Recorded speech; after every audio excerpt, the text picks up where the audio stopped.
Hujan, seorang gadis seksi terbaring di tempat sampah. Jechil telah kesepian selama 30 tahun, lewat dan menemukannya.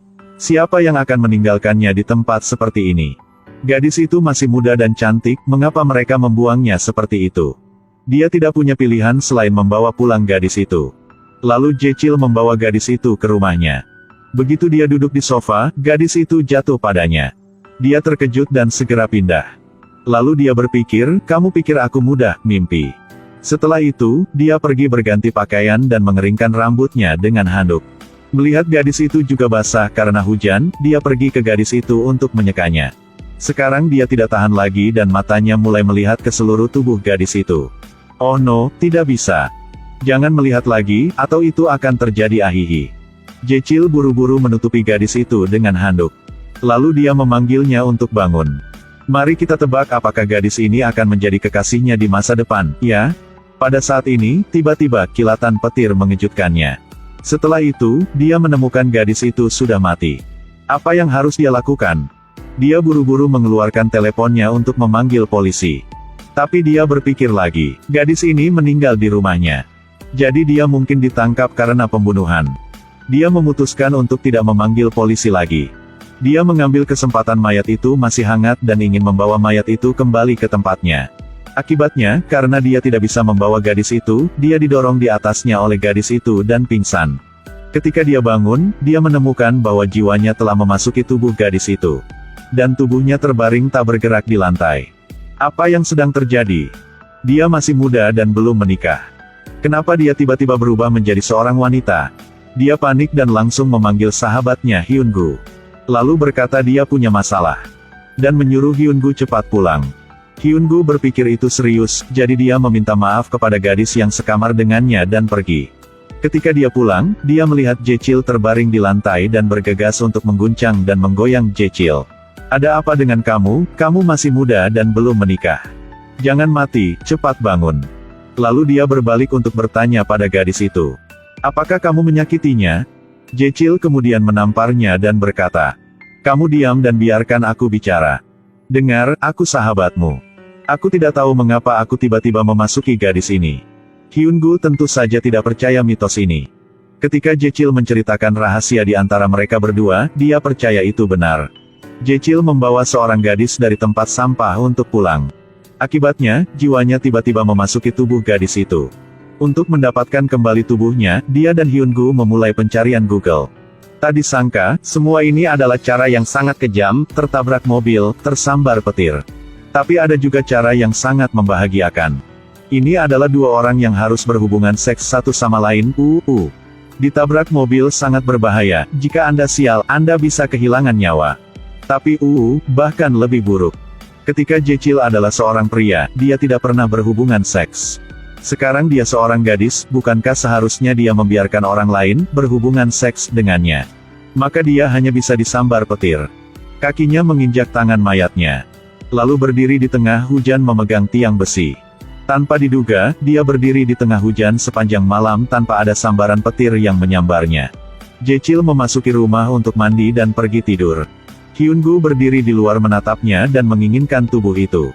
Dia pikir itu bagus jika Jechil adalah gadis sejati. Jechil bertanya, apa kau tidak pernah melihat laki-laki mandi? Tolong keluar, cepat.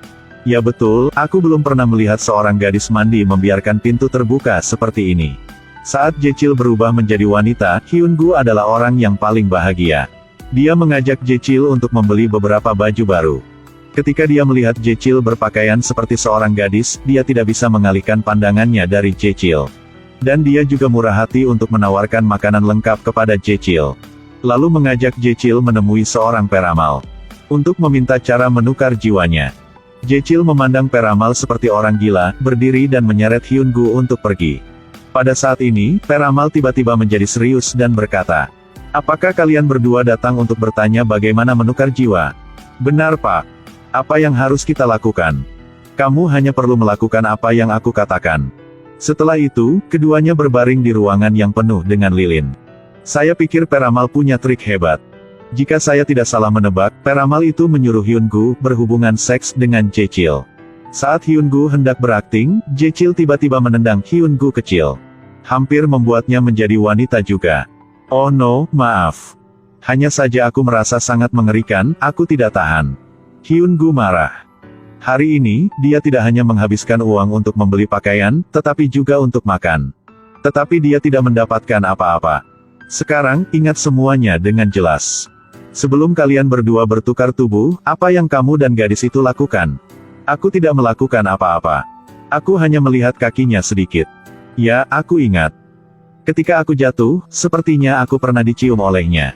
Kalau begitu, sekarang kenapa kamu tidak mencoba menciumnya lagi? Apakah kamu percaya aku akan menamparmu? Tapi ketika aku mencium diriku sendiri, aku merasa tidak enak. Kamu sangat banyak bicara, kamu telah berubah menjadi seorang wanita dan kamu telah menjadi lambat seperti seorang wanita. Tidak ada cara lain, Jechil menahan napas dan mencium mayatnya. Lalu, dia langsung pingsan. Siapa sangka ketika dia bangun, jiwanya benar-benar kembali. Mereka berdua saling berpelukan dengan gembira. Jechil senang karena dia kembali ke dirinya sendiri. Dan Hyun-gu senang karena akhirnya dia tidak harus menderita pelecehan psikologis lagi. Tapi malam berikutnya, Jechil pulang dengan depresi lagi. Hyun-gu bertanya ada apa? Apakah kamu tidak percaya diri ketika kamu seorang pria? Sebenarnya, hari ini Jechil berjalan-jalan di taman bersama Soo-hyun, rekan kerja wanita yang diam-diam dia cintai sejak lama. Mereka berteman sejak SMA. Pada saat itu, dia sudah menyukai Soo-hyun. Tetapi karena kepribadiannya yang pemalu, dia masih belum mengaku pada Soo-hyun. Pada saat ini, dia tiba-tiba menemukan cara. Teman, bolehkah aku meminjam tubuhmu? Apa yang ingin kamu lakukan? Kamu dulunya cowok paling hot di sekolah, kan? Aku ingin meminjam tubuhmu untuk menggoda Soo-hyun. Meskipun Hyun-gu ingin menolaknya. Tapi memikirkan urusan besar masa depan Jochel, dia akhirnya setuju. Jechil mengambil seorang gadis koma dari tempat sampah. Kemudian, dia secara tidak sengaja menemukan bahwa hanya dengan mencium gadis itu akan dapat memasukkan jiwanya ke dalam gadis itu. Jadi dia meminjam tubuh Hyun-gu untuk merayu gadis yang dia suka. Setelah bertukar tubuh dengan Hyun-gu, dia mengajak Soo-hyun untuk makan. Saat berbicara, dia tahu bahwa ketika dia pergi ke sekolah, dia juga diam-diam jatuh cinta dengan Hyun-gu. Dia sangat kecewa setelah mendengar itu. Tapi dia bodoh dan tidak menyadari bahwa orang yang paling banyak dibicarakan Soo-hyun sekarang adalah dia. Dan Hyun-gu di perusahaan juga sengaja tidak peduli padanya. Dia melakukannya untuk memberi Jechil kesempatan. Tapi sepertinya ada yang tidak beres. Sekarang, dia ada di tubuh Jechil. Kenapa dia tidak merayu Soo-hyun menggantikan Jechil? Keesokan harinya, Jechil di tubuh Hyun-gu ragu-ragu sepanjang hari sebelum memanggil Soo-hyun. Dia ingin mengajaknya pergi hiking. Soo-hyun kesal jadi dia setuju tanpa berpikir. Setelah itu, mereka berdua pergi hiking, entah bagaimana mereka pergi ke tempat tidur. Kemudian mereka berdua berolahraga sepanjang malam. Setelah itu, Jechil menyesalinya lagi. Dia merasa seperti kehilangan kepolosannya. Dia pulang dan mengubah tubuhnya kembali menjadi Hyun-gu. Hyun-gu bertanya ada apa? Kamu tidak menggunakan tubuhku untuk menggoda gadis lagi. Tidak tahu. Kau menikmati semuanya. Jechil berkata lupakan. Bahkan jika aku berubah menjadi dirimu, Soo-hyun tidak akan menyukaiku. Hyun-gu berkata tidak. Dia masih peduli padamu beberapa hari yang lalu. Dia bertanya bagaimana kabarmu, bisakah dia dan kamu kembali seperti dulu? Pikirkan, jika seorang gadis tidak menyukaimu, maka kamu menghilang dan mereka tidak akan peduli, apakah kamu mengerti? Jechil berpikir, oh ya, itu masuk akal. Kenapa kau tidak mengatakan ini lebih awal? Tetapi sekarang setelah kamu mengatakannya, itu tidak masuk akal. Tunggu sebentar. Aku akan kembali.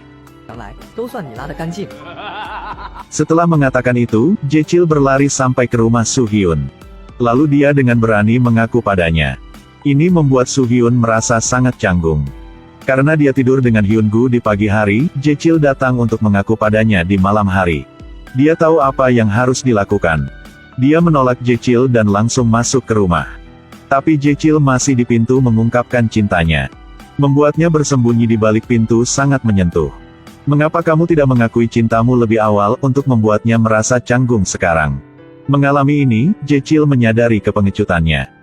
Dia memutuskan untuk menyelesaikan dengan gadis itu dan mulai dari awal. Dia meninggalkan gadis itu di terminal bus. Lalu dia berbalik dan pergi. Pada saat ini, seorang wanita tua lewat untuk duduk dan beristirahat sebentar. Gadis, jangan tidur di sini, kamu bisa masuk angin dengan mudah. Tanpa diduga, wanita tua itu hanya mendorong sedikit dan gadis itu jatuh. Ketika wanita tua itu duduk, dia berubah menjadi gadis itu. Dia menyentuh seluruh tubuhnya dan menemukan bahwa punggungnya tidak sakit lagi. Kram kakinya juga hilang. Ini sangat bagus. Lalu dia pergi ke jalan untuk melakukan pose seksi. Melambaikan tangannya untuk memanggil motor itu untuk berhenti dan keluar dari kota. Film ini ingin memberitahu kami bahwa jika Anda menyukai seseorang, katakan sejak awal. Dan miliki keberanian untuk menghadapinya. Meskipun hasilnya tidak seperti yang diharapkan, tetapi Anda telah mencoba melakukannya. Lebih baik membuat kesalahan dan penyesalan, daripada menyesal dan kehilangan.